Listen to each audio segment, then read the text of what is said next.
है given that HCF given दिया हुआ है एचसीएफ 135 225 का 225 का इज इक्वल टू 45। ठीक है, फाइंड द एलसीएम 135 कॉमा 225। ठीक है, तो सबसे पहले क्वेश्चन देख के कंफ्यूज नहीं होना। सबसे पहले देख लीजिए कि गिवन क्या बोला है इन्होंने, गिवन क्या दिया हुआ है। तो गिवन है 45 जो है एचसीएफ।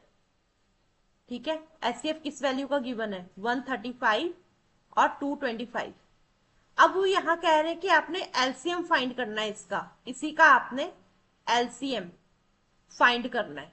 ठीक है, तो एचसीएफ और एलसीएम की बात हो रही है तो हमने क्या देखना है, हमने करना है, हमारे पास एक फॉर्मूला है एचसीएफ और एलसीएम का। ठीक है, HCF into LCM equal to product of two number, product of to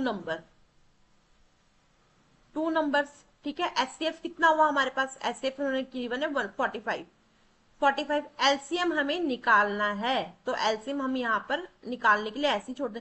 product of two number अब क्या लेंगे भाई, एलसीएम और एचसीएफ का ही तो जो नंबर निकलेगा उसी को प्रोडक्ट ऑफ नंबर बोलते हैं, टू नंबर बोलते हैं। ठीक है, तो ये आ जाएगा 135 इंटू 225। ठीक है, इसके बाद हमने क्या करना है 135 इंटू 225 बाय 45। ठीक है, पहले हम इनको कट कर लेते हैं। 5 9 जा 45, 5 4 जा 20, 5 5 जा 25, फिर 9 9 5 जा 45।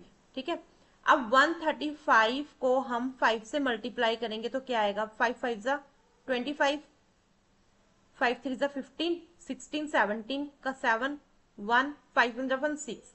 तो हमारे पास जो एलसीएम है वो आया 675।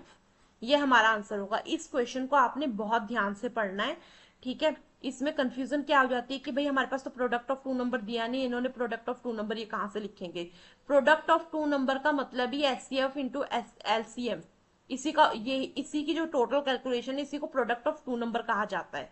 तो कंफ्यूज होने की कोई जरूरत नहीं है।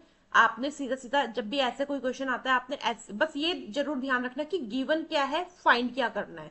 ठीक है, उसमें आपने HCF into LCM is equal to product of two number, फिर जो अमाउंट हमें फाइंड करनी है ऑब्वियस बात है लेफ्ट साइड में रहेगी और दूसरी वाली राइट साइड में जाके डिवाइड हो जाएगी। तो आपने इस चीज का ध्यान रखना है। यहाँ पे मेरा सम खत्म होता है। Thank you.